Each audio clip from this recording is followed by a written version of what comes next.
Om Namo Bhagavate Vasudevaya. Om Namo Bhagavate Vasudevaya. Om Namo Bhagavate Vasudevaya. Narayanam Namaskritya Naram Chaiva Narottamam Devim Saraswati Vyansa Tato Jaya Mudiraye Nasta Prayesa Bhadresu Nityam Bhagavata Sevaya Bhagavati Uttama Sloke Bhakti Bhavaiti Naistiki. So Srimad Bhagavatam, Canto 10, Chapter 4, Text 22.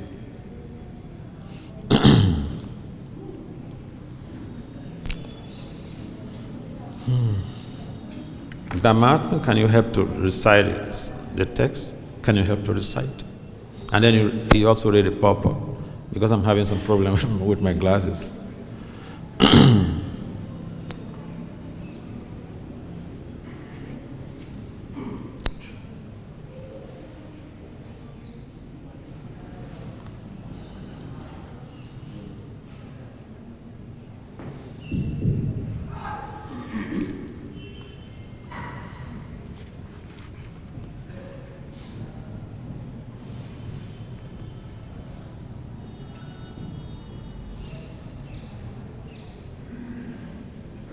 Yavat dhatosmi hantasmi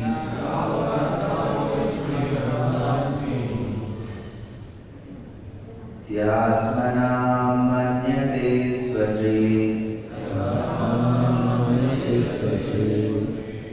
Tavat tad abhimaniyamyo Bhagavad-Gita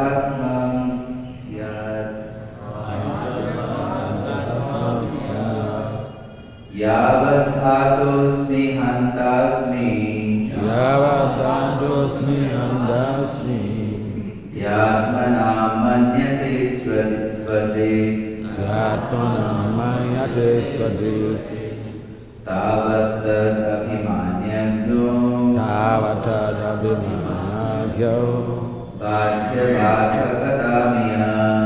Bhagavad-Gita Yavat dhatosmi hantasmi Yatmanam manyate svajit Tavat tad abhimanyamyo Bhagavad-Gita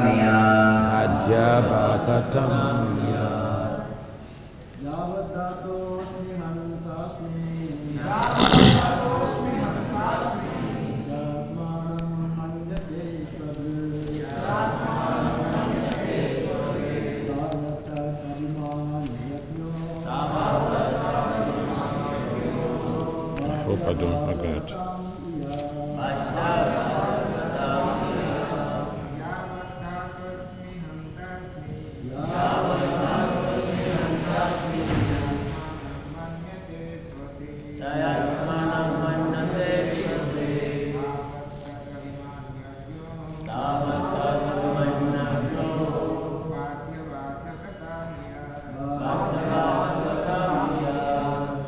Matajis?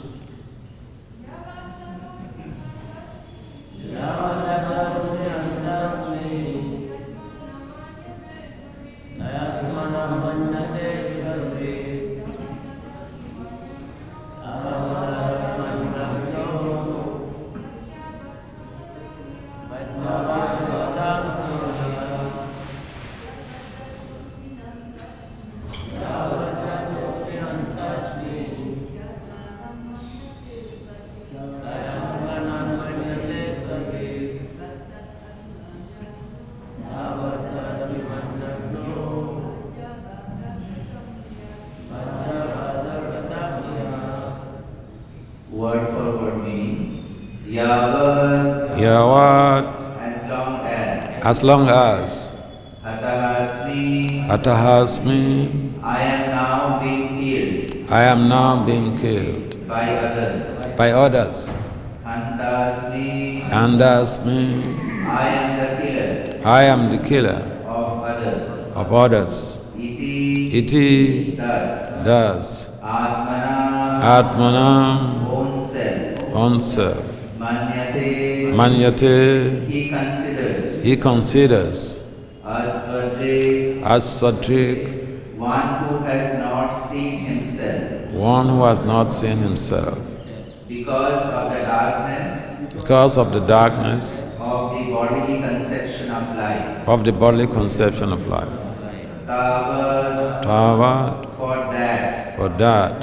for that long. Tat Abhimani, regarding itself as the killed or the killer. Antyaha, A foolish person. Ajabada, The worldly transaction of being obliged to execute some responsibility. Yeah, Continues. So, Translation and purport by His Divine Grace, A.C. Bhakti Swami, Srila Prabhupada. Translation. In the bodily conception of life, one remains in darkness, without self-realization, thinking, I am being killed, or I have killed my enemies. As long as a foolish person thus considers the self to be the killer or the killed, he continues to be responsible for material obligations, and consequently he suffers the reactions of happiness and distress. Purport. By the grace of the Lord comes a felt, sincere regret for having unnecessarily persecuted such Vaishnavas as Devaki and Vasudev, and thus he came to the transcendental stage of knowledge. Because I am situated on the platform of knowledge, Kamsa said, understanding that I am not at all the killer of your sons, I have no responsibility for their death. As long as I thought that I would be killed by your son, I was in ignorance. But now I am free from this ignorance, which was due to a bodily conception of life. As stated in Bhagavad-Gita 18:17, Yasya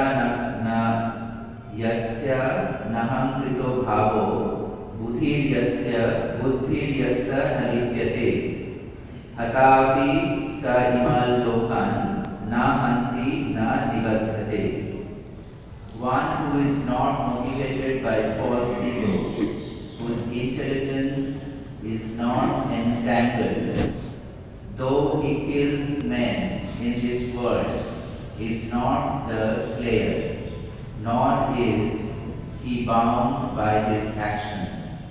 According to the axiomatic truth, Kamsa pleaded that he was not responsible for having killed the sons of Devaki and Vasudev. Please try to excuse me for such false external activities, he said, and he pacified with this same knowledge. Srila Prabhupada ki Jai. Om Gyana Shimiranasya, Gyana Jana Salvakaya, Saksur Militam Jena Tasmai, Sri Gurave Namaha, Suchetaya Manubhistam, Stafetam Jena Bhutale, Swayam Rupam Kadamayam, Badati Swa Padantika. Vancha Kalpatari Vacha, Kalpasundabhya Evacha, Patitanam Pavanabhyo, Vaishnavabhyo, Namo Namah. Namo Vishnu Padaya Krishna Pistaya Bhutale Srimate Bhakti-Vedanta Swami Itinam Namaste Saraswati Devi Gauravani Pachari Anirvisesa Sonyavadi Vasajati Satari Jaya Sri Krishna Chaitanya Prabhu Nityananda Sri Advaita Gadadhara Sri Vasadi Sri Gaura Bhakti Hare Krishna Krishna Krishna Hare Hare Hare Rama Rama Rama Hare Hare. So I'd like to thank the authorities for giving me this service to be able to be part of this morning program. And essentially what Kamsa basically presents here is defensive pacification. Defensive pacification. We may do something and we know damn well it's not right. And because the conditioned soul is basically characterized by defense. Ahara nidra bhaya. Bhaya means defense. So this is something ingrained in us. We might look at Kamsa and say, what? You kill your nephews? And now you're saying you're not responsible? You're quoting Shastra to defend yourself. We can all do that. So that very Kamsa who existed in Mathura over 5,000 years ago, that was localized Kamsa. But there is pervasive Kamsa, which is characterized by power play. And if you want power, you have to defend your territory. When Kamsa had, by the way, let's go back, retrospective. One may wonder, how come Ugrasena is a very holy person, but he gave birth to this person who is killing, or who was killing, or who killed his own nephews. How come? There was a conversation between Kamsa and Narada Muni in the Hansadutta. Narada Muni visited Kamsa one time, and traditionally, when a sage visits the king, they satisfy them, they serve them nicely, and then they ask for some blessings. Another Muni, is a catalyst.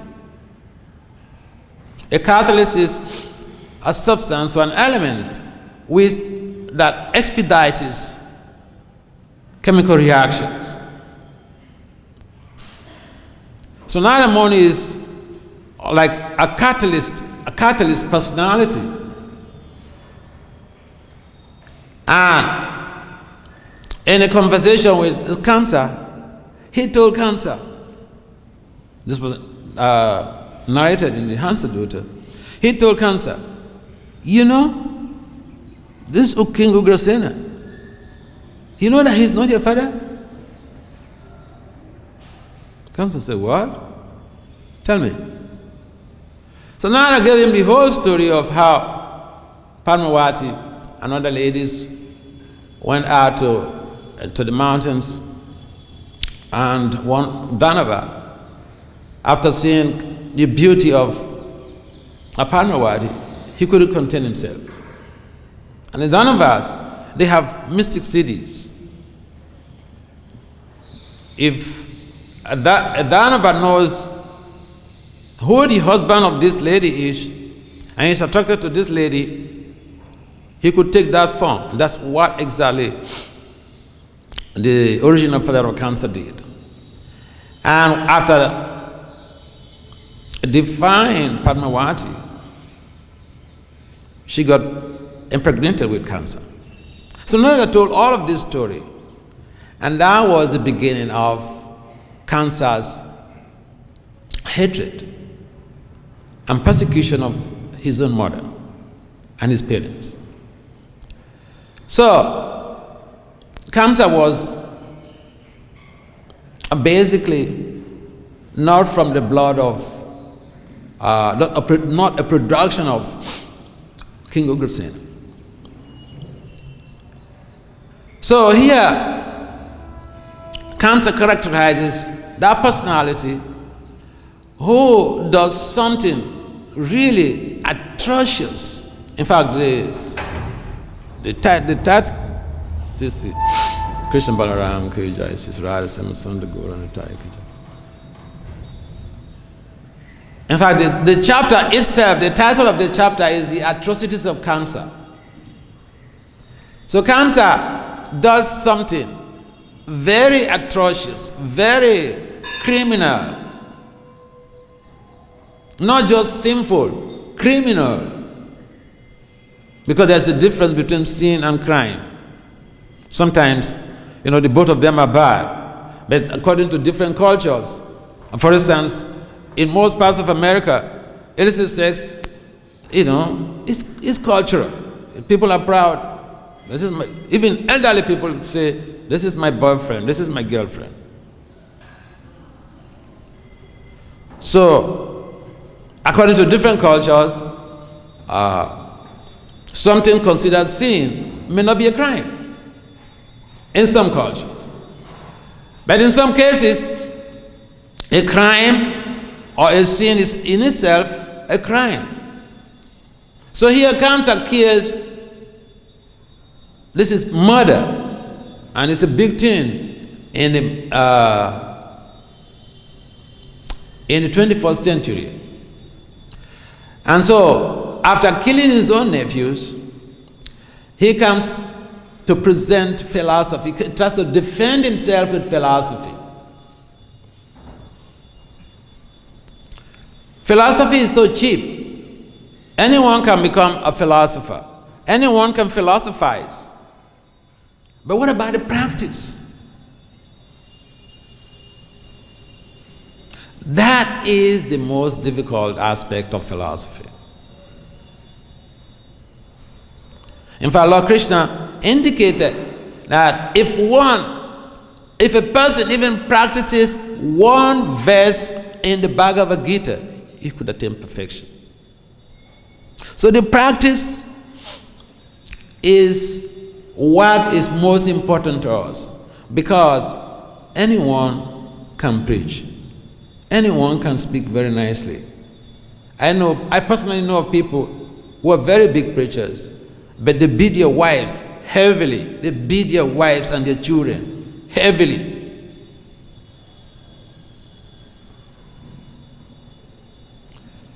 So, and anyone can give the impression, like Kamsa, that, look, I'm not responsible for this because I'm not the doer anyway.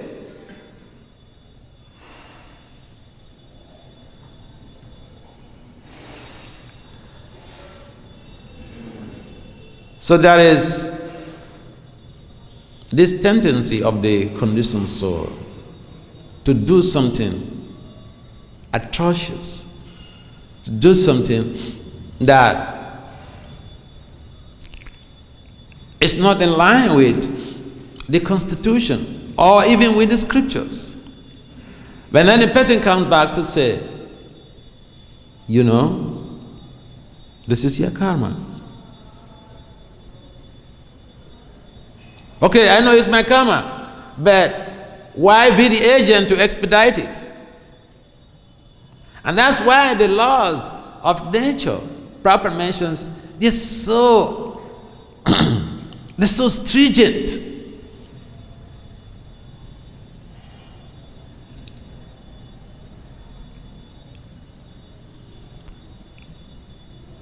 So, we'll find that the so-called demoniac tendencies that we read in the scriptures, a number of us are bearers of same tendencies. This type of rationalization, I do something wrong and I use the scriptures to defend myself. In fact, anyone can do anything and use the scriptures as a defense. Even meat eating is allowed. If you read the Vedas, there are some parts, some sections of the Veda that allows meat eating. So you can just pick up something from one portion of the Vedic literature and say, look, this is there in the Vedas.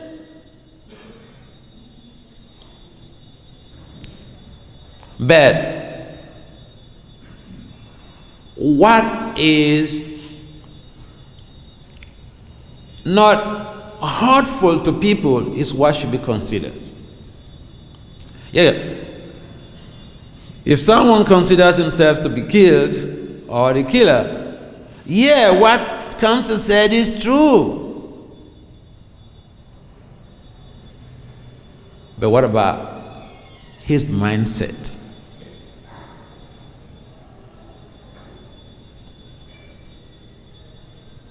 Or we can assume a position that we are not. Okay, for instance, if you read the Bhagavatam, Amanda Conti was praying for miseries. But I'm not on that platform. I cannot pray for miseries. I cannot imitate Mother Conti.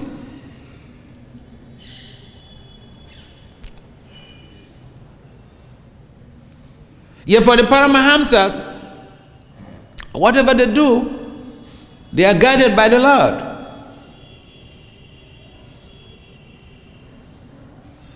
But I am not a Paramahamsa. I'm a conditioned soul. And therefore, what is to be considered for execution has to be weighed on the scale of ethics and spirituality. Is it something that hurts people? Is it something that hurts the victim or the receiver? Or is it something that placates a situation that someone is facing? So, this is a very good text for devoted practitioners, because it gives us an insight and it provides an awareness how we should be careful using a philosophy, not to use the philosophy for defensive pacification. We can be very persuasive based on the scriptural philosophy. But again, the point is, what is our mindset? In other words, who benefits from this action? Is it Krishna who benefits from this action? Kamsa speaks philosophy, but he wanted to kill Krishna. Kamsa speaks very high philosophy, but he sent Sankashuddha to kidnap Radharani for himself. Because Arista and Casey at Surat, they had they had told Kamsa about the beauty of Radharani. And Arista said, that girl is meant for you. This is delineated in the Lalita Madhava. And so Kamsa sent Sankashvita to go and kidnap Radharani. In fact, when Sankashvita went to the arena of the Vrindavan, he shone like the sun god. In fact, one of the gopis told Purnamasi and the other gopis that, hey, because of Radharani's devotion to the sun god has appeared. Here is the sun god. Purnamasi, who knew everything else, said, who told you that that's the sun god? That's the demon. So again, to identify the truth based on external values could be very difficult.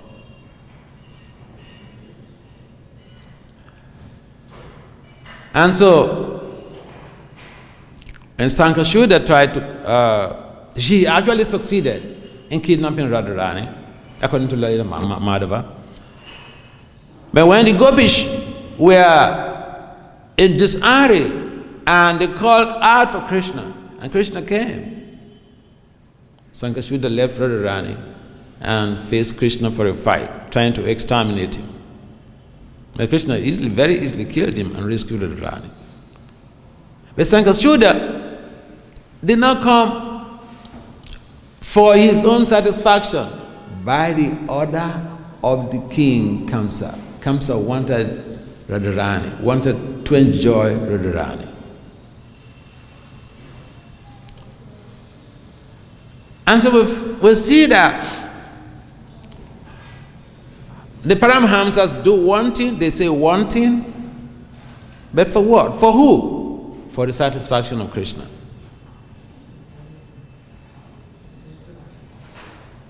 Now, antithetically, one who is imbued with phenomenological mindset, they do everything else. They speak very nice philosophy like Kamsa is doing. But for who? For their own satisfaction, for their own defense. And therefore it is essential for us to understand the difference between the practitioner and the philosopher. And essentially what Prabhupada wanted us to be is that we should know the philosophy and at the same time we should be practitioners. So that creates a very good balance. Because then you don't say something and then someone comes to challenge you. What about you? You said this, but what about you? I mean, it's like when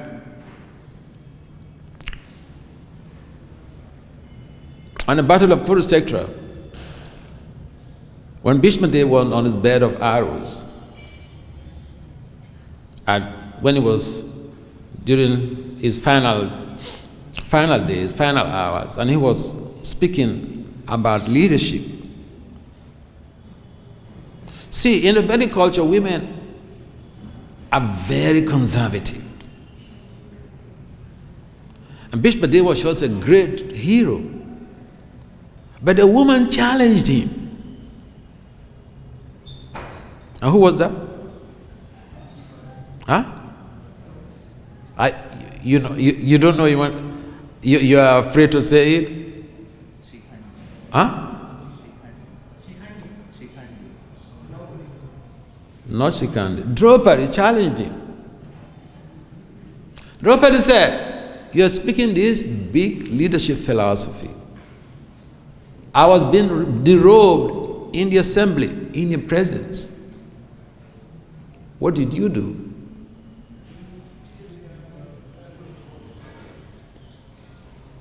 Practice.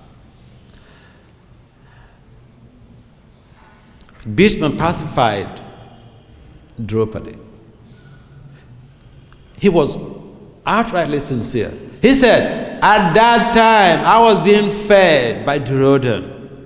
The blood, my blood at that time was contaminated. I was polluted, pathological state of consciousness. I was not by myself. But now, on this bed of arrows, that blood has oozed out. I'm purified. Therefore, I can speak.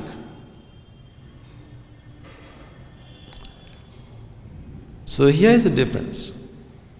Someone who is not purified, he says one thing, and you take his words, he will go back and do this same thing. That's what cancer did. The cancer mentality is all pervasive in the 21st century.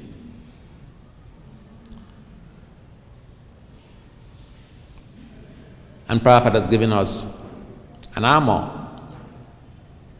a system where we can protect ourselves from the cancer mentality by a process of gradual purification, so that we can, in America we say, walk your talk. Hare Krishna. Any comments or questions?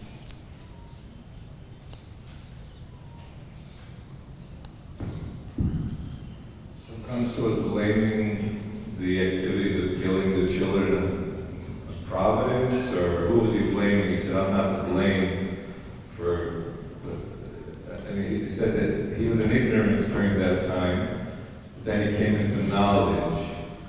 So he was expressing his knowledge by stating that I am not really at fault for killing the children. How is that knowledge? Are we recognizing that what we do is Krishna's to blame for everything? Or who's to blame? That was ultimately whatever that happens, yes, we are not a doer. Okay. We're just being used as an instrument. But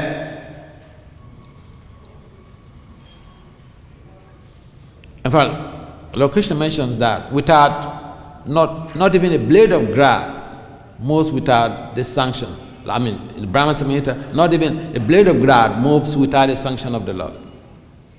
And even in the Gita, Lord Krishna mentioned that everything is moving and unmoving. Everything basically, he formalizes and ordains everything to take place.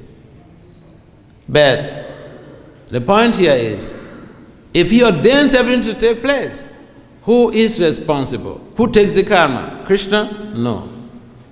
So we have a particular desire, and Krishna fulfills our desire. A thief, an armed robber, before he goes to rob, he prays or she prays to God. An armed guy, they pray to God, their God, very seriously. For them to succeed, they pray. And then they go to rob, they succeed. Who bears the blame? They are just instruments used in robbery by dint of the complex laws of, retribution. But will they go to the court and say, we are just, being used as an accomplished in executing the will of nature? Because it's this person's karma that at this time he will be robbed, and we are just being used as an instrument. So I'm not the cause. The judge will say yes. If the judge is a transcendentalist, he will say yes, it is true, but why be an instrument for an atrocity? So yeah, Kamsa ultimately may not be blamed, Because if we look back, it's a drama. Kamsa he's playing his role.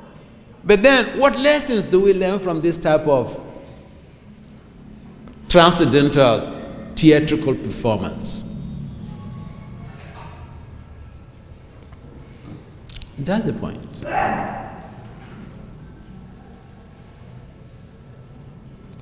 I mean, it's like we hear the philosophy, and sometimes it makes our heart to be so hard that someone is suffering and we don't care.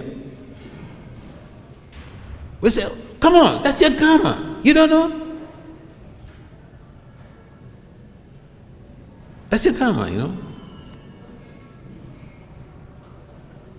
But does this hurt the person, or does it pacify the person? So it comes out, there are good examples here, okay? It comes as pacification.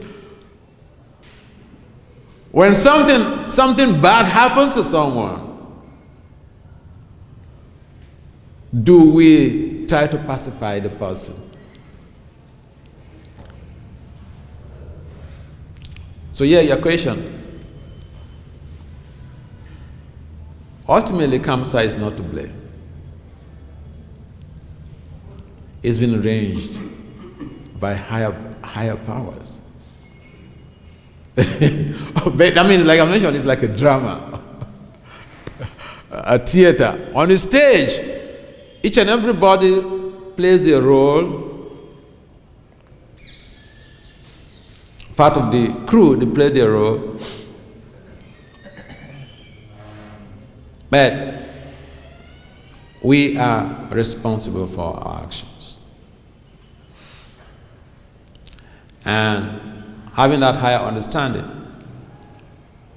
we should put ourselves in the shoes of others. That's what Kamsa was regretting afterwards. The important thing is we don't go back. If we do something, we can rectify ourselves as long as we don't go back to do that same thing. And that's the whole thing about initiation. When people take initiation, they take a vow before the deities, the guru, and the assembled devotees. So there comes a mindset. There's a lot of lessons to learn from. In fact, this chapter, you see also how Kamsa identifies with the family. He had faith. But faith in what?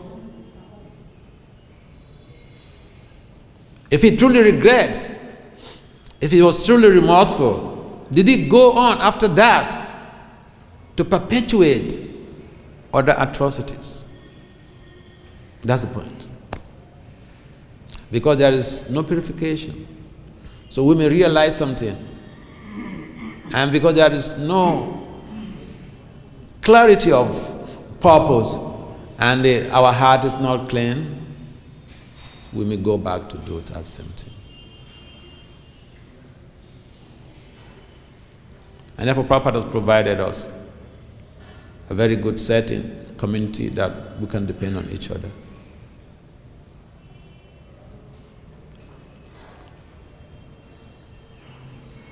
And depend on the Guru Parampara system. Service to the devotees is the most important thing, according to Lord Krishna in the Padma Purana. Krishna mentions that those who say they are his devotees, they're not. The one who is a devotee of, one who serves his devotee, that is to be appreciated by himself, by the Lord.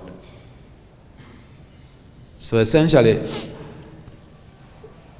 we see that even Sukracharya, who knows philosophy more than Sukracharya, but he was spiritual master of the demigods, of the demons.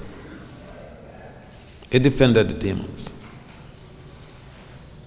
So our status quo can be changed with purification.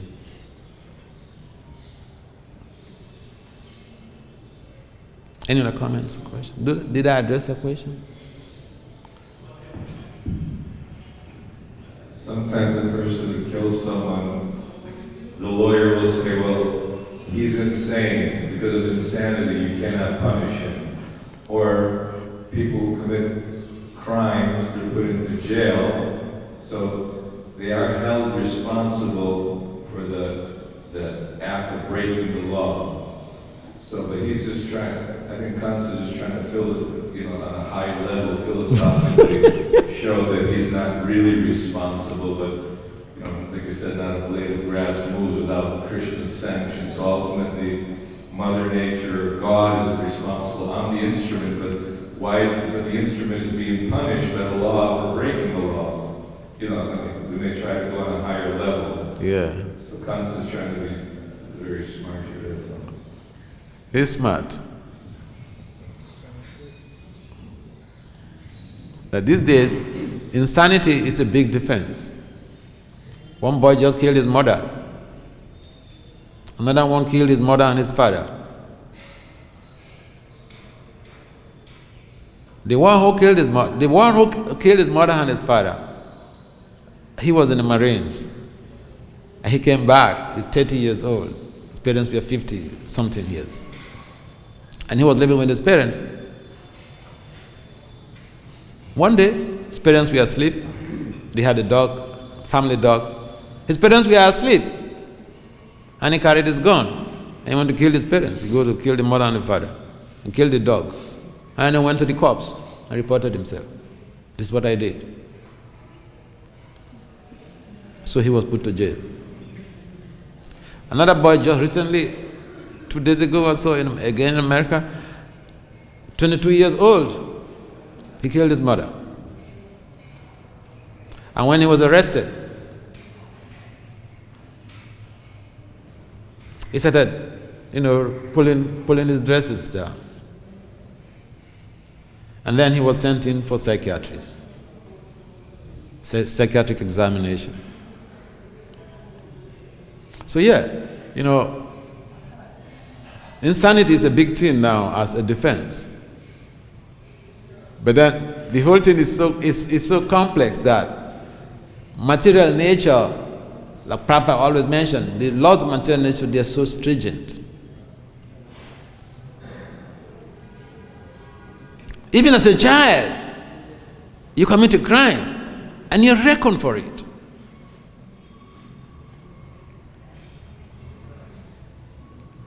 So, the material world is just a complex place.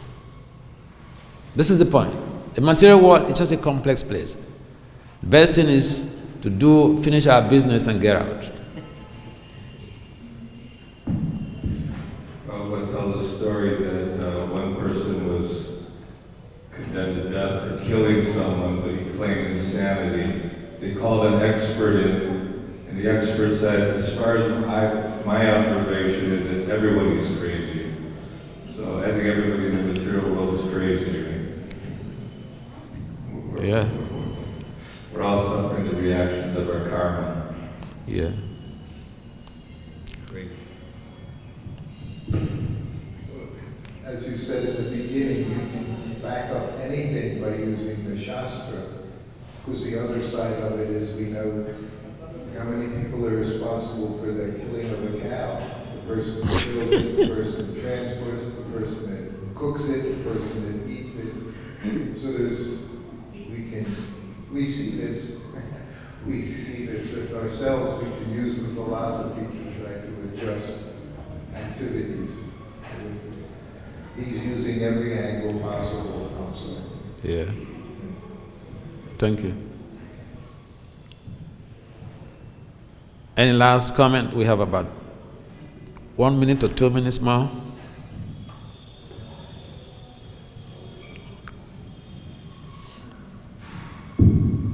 Thank you. I see this class as only prasad. Take away prasad. Because you seem Then you should not go and you should not eat this morning. I'm not going there. I want to go Bhagavad Gita, very simplified. Thank you, Maharaj. You're welcome. Srila Prabhupada ki jai. Srimad Bhagavatam ki jai.